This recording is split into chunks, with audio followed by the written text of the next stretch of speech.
Perfect. So the main reason we wanted to hop on today is just, it's been crazy for you, but with the L2 and travel and everything going on. But a couple weeks ago that you had posted on social media and let people know that for a variety of reasons in your life that we're going to talk about, it was a good opportunity for you to kind of opt out of shredding season and pull the reins a little bit and say, this isn't best for me long-term. This isn't the way that I want to be dieting. And so we just really wanted to create the opportunity to educate on why you made that choice, the mindset behind it, and giving clients who might be participating in shredding season or in general are entering into a diet phase or any other nutritional protocol that increases stress for them, the opportunity to really understand how to advocate for themselves and when mindset gets to be priority. So I'm pretty candid about my opinions on shredding season. I kind of have a love-hate relationship with it. And on the one hand, the number one thing that I focus on whenever a client is entering into a season of their nutritional protocol is their mindset. So whenever we're doing any sort of a challenge, we want to make sure that we're not doing anything that maybe triggers some unhealthy thoughts around food, that implies the fact that if they're not winning, they're failing, that maybe sees comparison pictures. It doesn't trigger any sort of those like all or nothing thoughts or self-deprecating beliefs. And in general, that they don't need to take drastic measures to lose a bunch of weight for money. So that's why we work really hard as a company at the beginning of shredding season to make sure that we're telling people, work with a coach, do things a smart way. This is just a fun opportunity for you to enter into this phase. And why I love shredding season is I have a ton of clients who have worked really hard to earn the right to diet. They're in a great spot to do so. And so we want to create a fun, competitive environment where they get to do it with a community. The accountability of it is really what I loved like the most. Absolutely. And I think it actually starts to shift a mindset from I need a diet forever to, oh, cool, this is just 12 weeks. Yeah. This is a part of my plan. And then I'll have a coach to help take me out of it. So, yes. No major negative ramifications. Yeah. But we can only do so many disclaimers. We can only predict so much of what's going to happen. And you're a perfect example of that because life happened and in the middle of it, you were like, nope, this is no longer a good fit for me. Yeah. So I want to hear a little bit about why and what caused you to make that decision. So first and foremost, going into this, obviously, so we know what's happened, we'll rewind and we'll talk about what's happened in the first 2 years, because this is our third year doing it. And year number one, I have a really bad habit of coming out of the gate hot and being like, I'm going to crush it. And I do it in my workouts, I do it in business. And I just do it in all aspects of my life. And, I put myself in a pretty big deficit. It was the very first year we had opened up NCI. We were doing the level 1. There's a ton of stress that comes with that. Anybody that knows my background knows I had an eating disorder. I had battles with HPA axis dysfunction. And so I'm very prone to these things continuing to show their head. And when you're putting yourself in a severe calorie deficit and you're setting up your life with a lot of stressors, it's a recipe for disaster. And so year one, it was disaster. We went and we delivered the level 1 in Chicago. And then I don't think I got out of bed for a week. And to be honest, full transparency, I've never really discussed it. I was embarrassed. And I kind of disappeared from the internet for a while because I'm like, oh my God, I don't know what to tell people. I'm supposed to be leading and this is a terrible leadership, until I finally pulled my head out of my ass and was like, no, this is a great chance to lead and explain to people the rights and the wrongs of this. And so that was really good. Last year I just personally chose to opt out. I looked at it and I said, my life is not in the right spot for me to be doing this. I have not done the requisite off season and preseason to set myself up for this. And so I knew just as an individual, it was not the right idea. Now going into this year, I had taken the time to eat enough. I had taken the time to de-stress and control those variables. And I was in a very good position to begin a diet phase. And so I had every intention of doing it, but the first 4 weeks were pretty nuts. Week 1 was awesome. I vividly remember I lost 7 pounds. Obviously, guys, that's water weight. Full transparency. 2 days before the start of it. I think I had pizza like the night before. I had like a burger and fries. So there was definitely some water weight sitting around. And, you know, but I lost weight. I was on track. I felt really good. And I said, you know, I'm going to live by, you know, patience is really going to be like my moniker for this diet, because I have that tendency to come out of the gate hot. And then week number 2, you started to see stress show itself in my life. Like I ended up in the hospital during week number 2. Now, completely unrelated, you know, immune system stuff, but you could see stress was already showing itself in my life, even from a mild calorie deficit, even from this being a stressor. And I was like, no worries. I pushed through. I kept going. Then like travel came up and real life started happening. You know, we started to get booked more, and I had family things pop up. You know, the health of my father popped up, personal life things popped up, and I started having to deal with those while maintaining a calorie deficit, while traveling all around the country.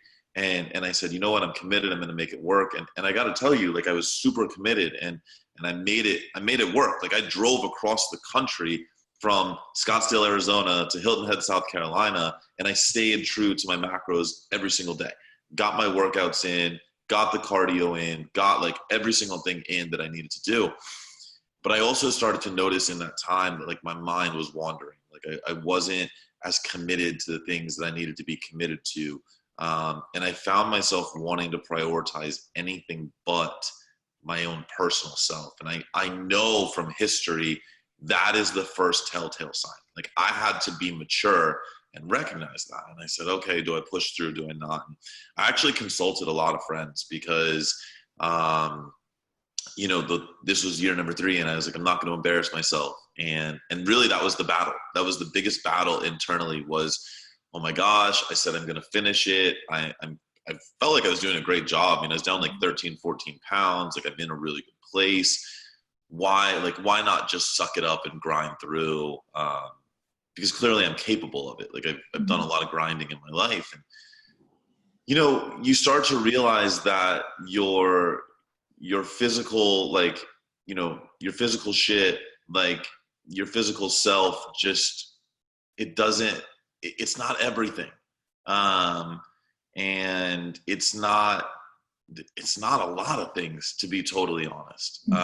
And like you said, you know, people starting diets, it brings back thoughts or things from earlier in life. And I started to find myself with similar thoughts as to when I was in anorexia, as to when I've had eating issues, when I've had body image issues, when I've had social isolation issues, the things that come from eating issues. And I started to recognize them, which I think shows a lot about personal maturity in the journey. But that recognition is not enough. You have to have action on top of the recognition. Because I think that a lot of people that do have issues that emphasize the frame component of the 3-dimensional model too much, they have recognition.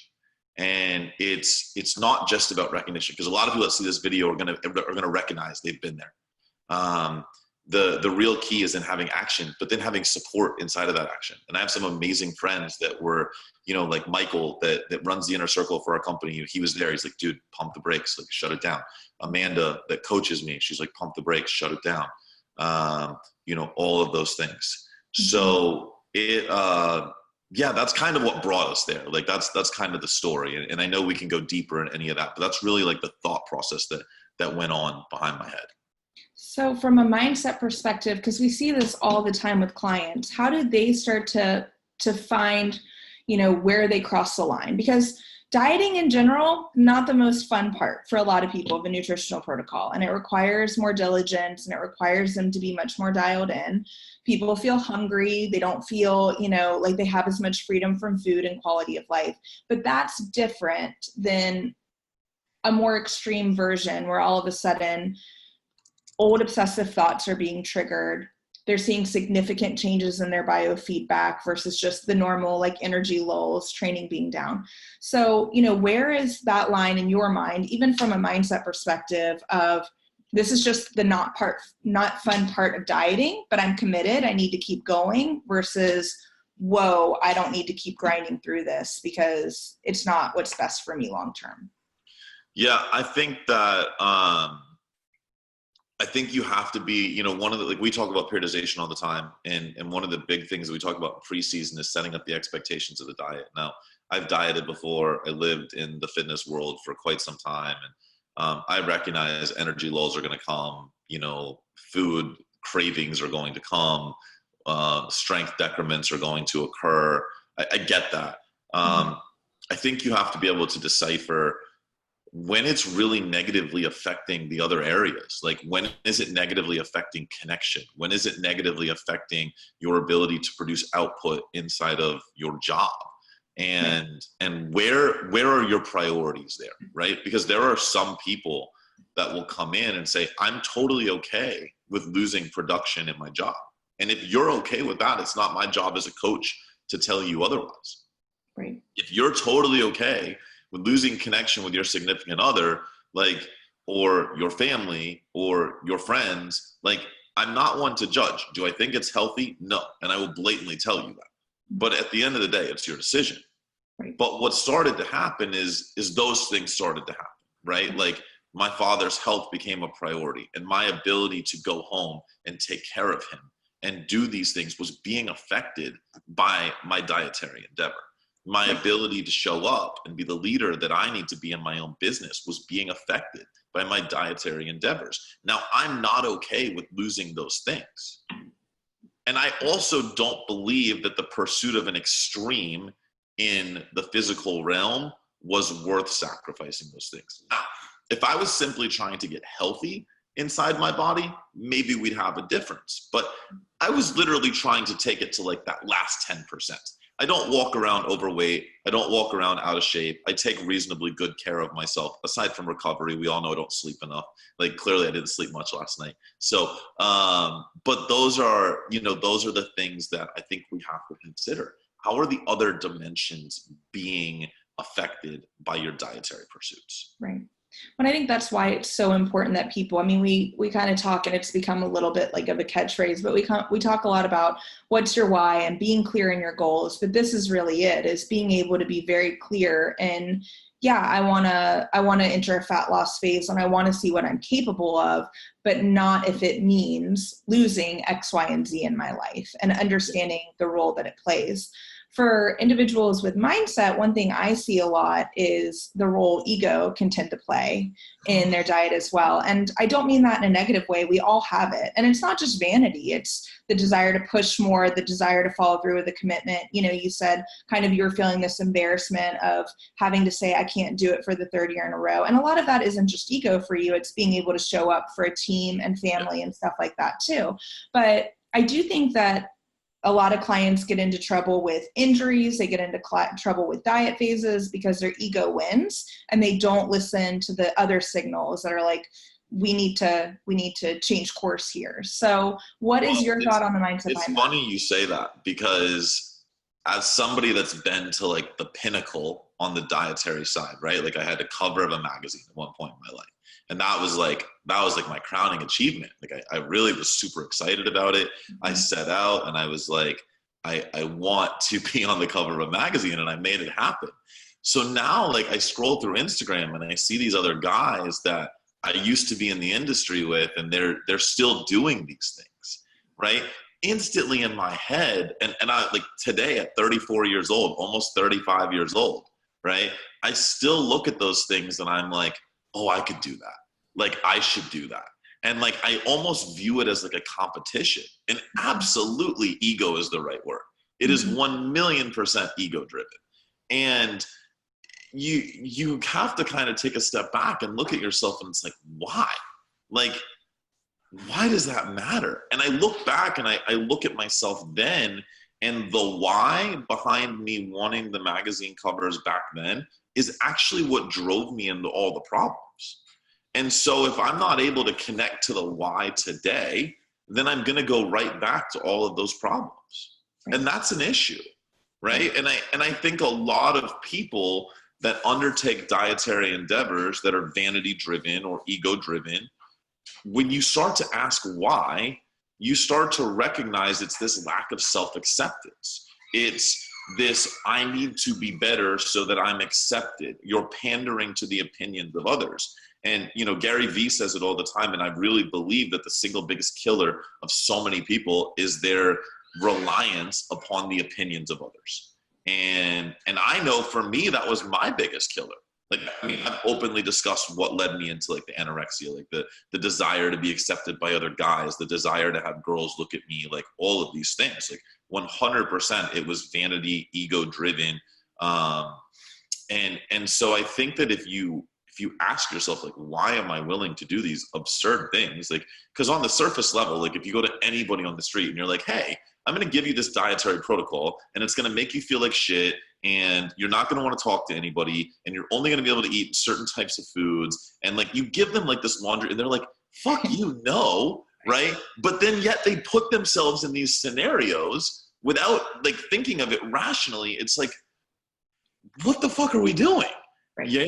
And so I think that that's a really good, it's a really good observation. And, I think that as I continue to mature in my dietary journeys, I'm starting to see more of it. Right.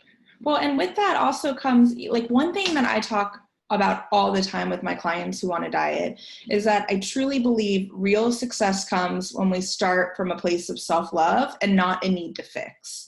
But I think what a lot of people don't recognize is that doesn't always mean true success and that you're going to lose the 30 pounds you always wanted to lose. Sometimes that success also comes in having the self-awareness to say, I don't want this as bad as I thought, or I don't want to sacrifice things that I thought I was willing to sacrifice, or, you know what, I actually love myself with 10 pounds down instead of 20. I don't feel the need, or I loved myself before the 10 pounds down. Like the extra 10 pounds is just nice, but I don't feel the need to have that validation anymore. And so I think, ego also can play a role, but like you were talking about, understanding your past and finally getting to a place where you had enough self-esteem and had self-awareness of where you were also allowed you to not keep going just because. I think that's a really good statement.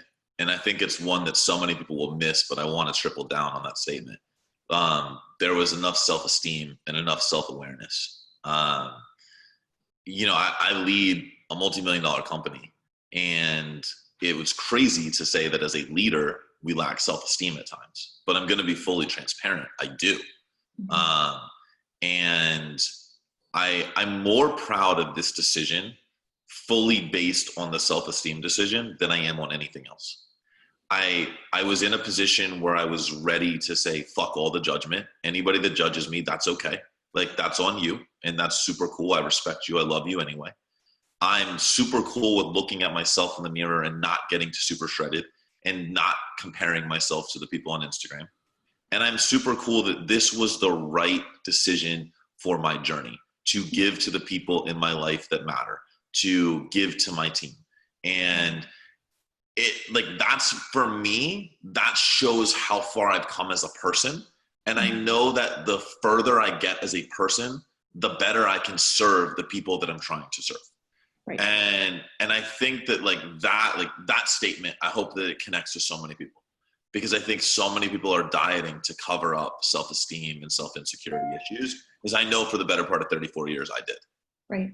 Well, and it becomes a very, black and white thinking. We talk a lot about like errors in thinking and distortions we have. You and I did the Thursday Thoughts, and we talked a lot about where to invest your energy and what to actually focus on. And one of the main things that we talked about was adding, I did that to the end of every statement. And I mean, we both think that extreme ownership is powerful, but I also think it's really important that not be misconstrued with the fact that everything is very black and white. Like, yes, there are times to take ownership. I mean, with shredding season, you are taking ownership, but sometimes it's not just that you did anything wrong. It's that things came up, other priorities came up. There was a history of dieting and a history of different thoughts around yourself that came up. And sometimes we're able to say, I did that, and take ownership and move on. But sometimes it's more complicated than that, because life has a lot of gray area as well.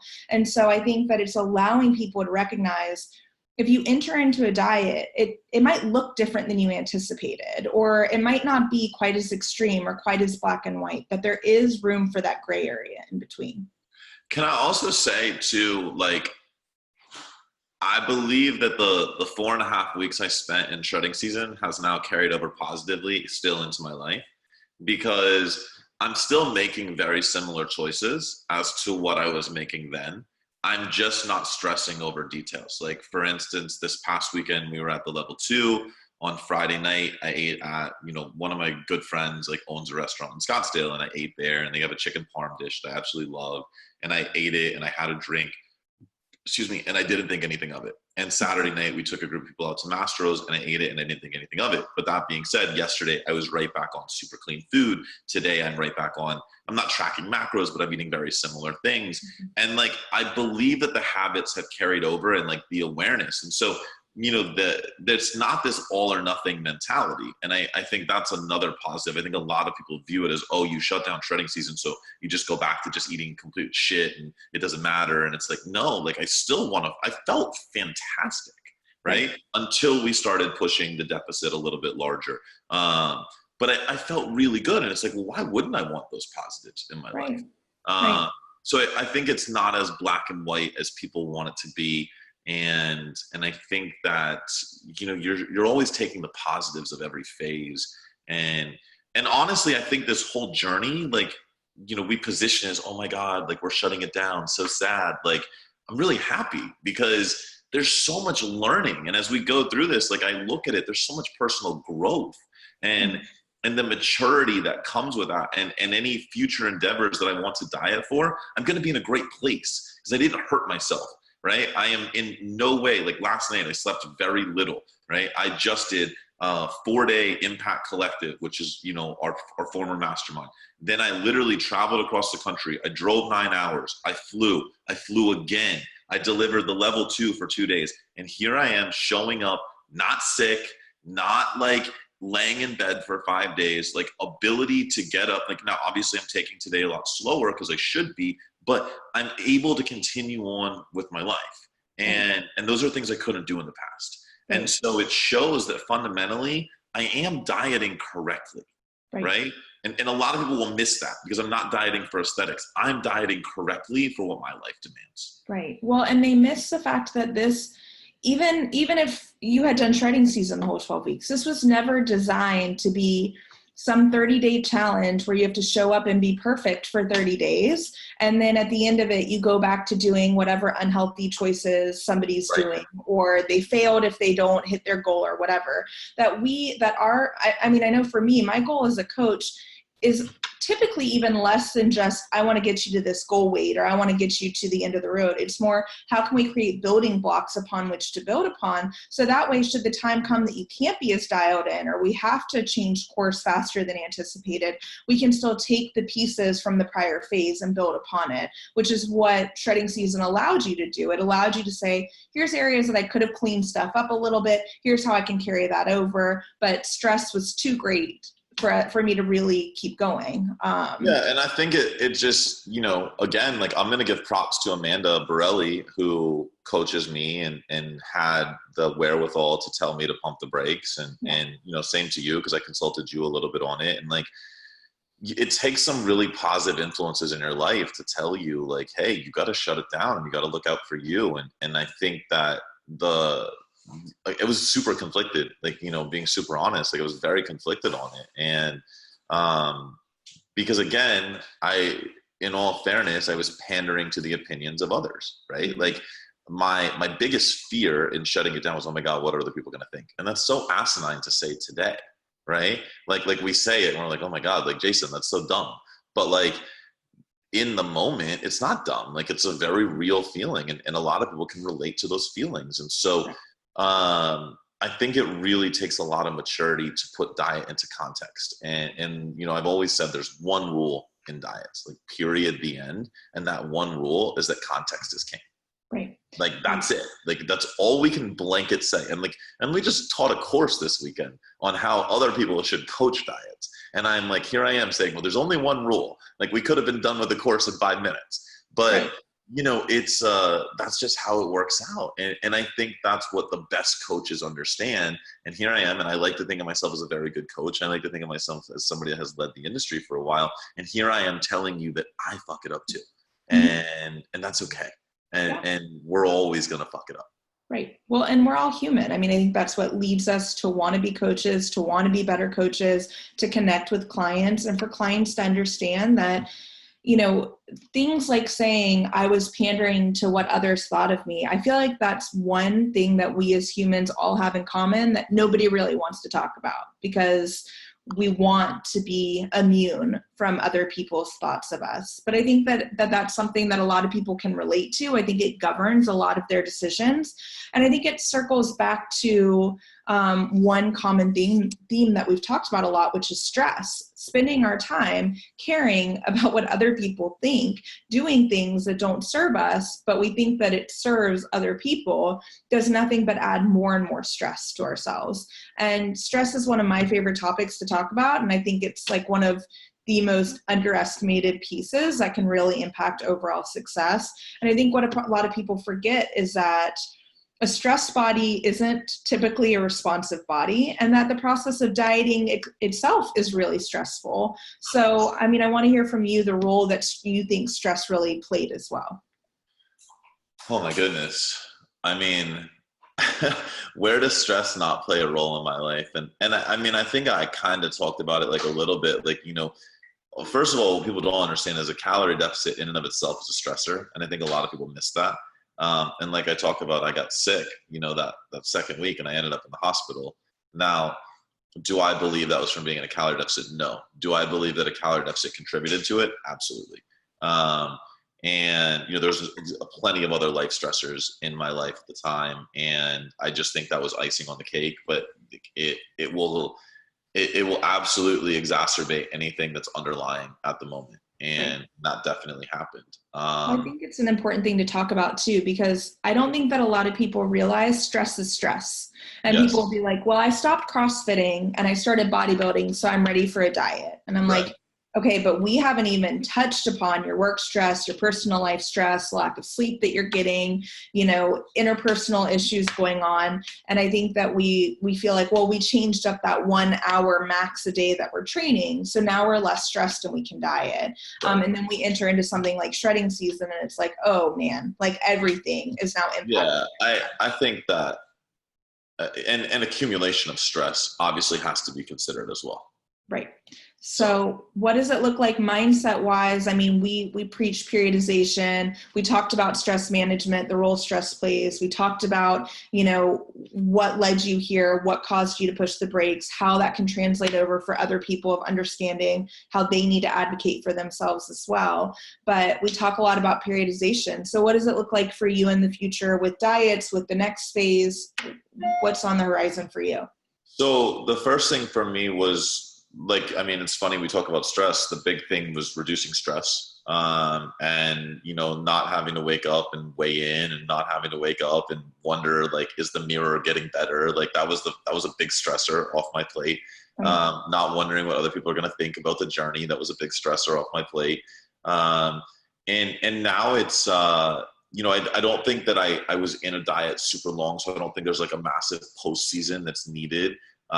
Like, you know, I'm not recovering hormone levels or anything like that. So I am actively bringing my calories up. I'm doing it through periodic overfeeds versus eating more every day. I'm not somebody that likes to eat a lot in a day. So I am bringing weekly calories up versus with periodic overfeeds, sometimes done with cheat meals, sometimes done with high carb days, whatever works in my life at that moment. You know, actually my personal transition right now is, I'm calling it the golf body. So one of the things I believe everybody should do in their life is something that they absolutely love. And one of the things that's been missing in my life the last 4 to 5 years is playing more golf.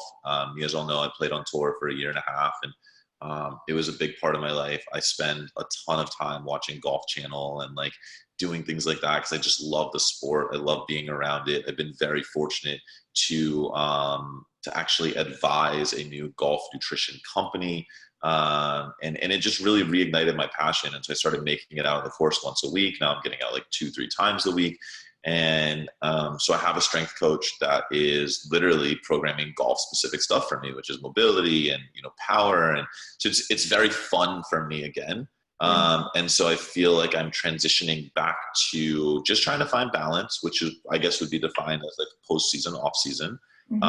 And then, as the intensity of the workouts creeps back up, we'll enter preseason. I'll begin like fueling and recovering from those. And then I will let him know when I'm ready to fully undertake a program, become very committed to it. I am simply looking for balance across the board right now. I'm not looking for maximal commitment in any one area outside of my personal life, obviously. That's my priority, that and my business. And so, like that's where it looks. And to be super honest, like the lack of opinions or lack of caring about opinions is carried over into this. And I feel like it's been the most freeing thing. And I feel like it's allowed me to operate with freedom inside of my diet.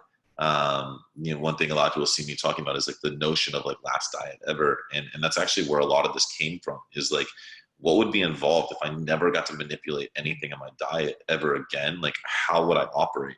And that's kind of how I view my life, is like, I need to be including all of the things that I never want to pull out again. And I'm super excited to just be tinkering with that and playing around with it and perfecting it. And, like it's excitement. I think that's the word. Is there's a lot of excitement. It's a lot of fun. I don't feel obligated. I feel like I'm living, and I think that is the best thing. Well, I think that there's some powerful mindset pieces that you're experiencing now too, by taking a step back from stress and from restriction, of doing things that you find fulfilling, of finding things that empower you and that make you feel creative and make you feel excited. And then also being able to find some freedom from food again and kind of challenging any food triggers or food rules that might have popped up.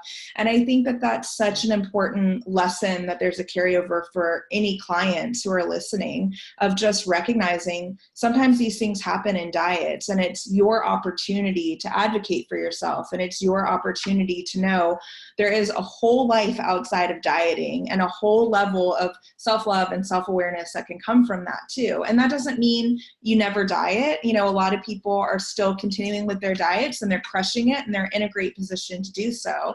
But it's also recognizing that there's a lot of other elements that maybe can become the priority again, by focusing on mindset just as much as macros and taking calories down too. If anything, I think that and I'll say this, right, and I don't make blanket statements at all, but I'll make a blanket statement now.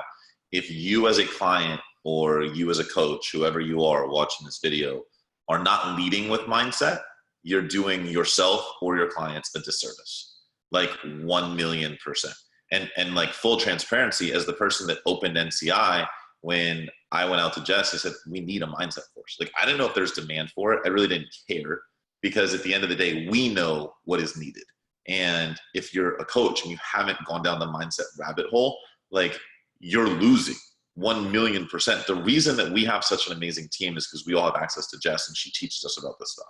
Like, I continue to learn from her on a day-to-day basis. But these are the things that really move us forward. And if you're not leading with mindset, you're failing. And I think that as you listen to me talk about my journey, all of the real changes were just awareness changes. It was in my head. It was all in my head. Like, there was nothing physical.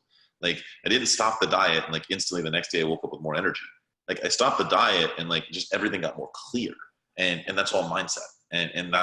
And even the ability to start the diet and stop the diet is all mindset. So I absolutely agree, and I absolutely love it.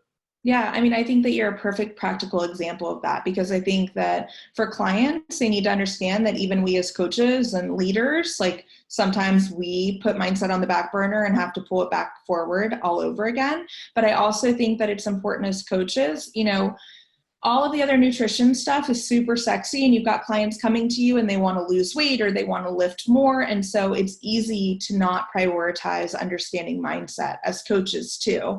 But 99.9% of clients are going to hit some sort of a roadblock or see some sort of detriment to their phase like you did. And it's our responsibility as coaches to know how to work with those issues. And it's also our responsibility to empower our clients to be able to speak up like you did and say, like, this isn't what I want anymore, and here's why, and here's what I want instead. So I appreciate to also understand there's a journey beyond not dieting for aesthetics. Right. Like you said, like, you asked a really important question. What does it entail now for me?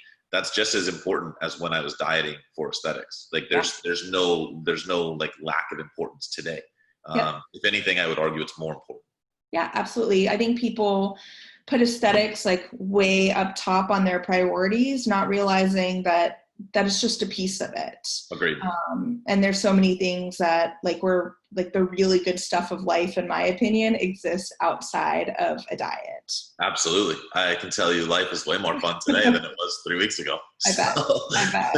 Well, and I just appreciate you coming on and talking about it, because I think it was important for you to be able to share, your story of shredding season and where you're at. I think like a lot of my clients are going to benefit from just understanding, first of all, they're not so alone in some of the challenges. For the clients who weren't in a position to partake in shredding season, here's why you were in a position and you still had to be able to like pump the brakes a little bit. But also for other coaches to understand, like, this is why mindset matters. And here are some of the things that we have to learn how to navigate, because at the end of the day, everybody being healthy and being really clear in who they are and what helps them with self-esteem is really what matters most. Yeah. I mean, we always say like lead from the front. And I think that those of us that are coaches really have to take that to heart. And I think that, it was difficult, but I think it was a fantastic learning experience for myself. I'm super, super grateful to have somebody like you on the team and in my corner. And I think that all the clients and coaches out there need to really begin accepting that part of it. And so I'm excited for this message to get to the world. I'm excited for coaches and clients to see this video. And I hope there's a lot of connection that is built. I hope people are able to connect the dots. I hope that my vulnerability and my journey can be used to pay it forward. And, if it helps one person, then we did our job today and we did our job the last several months.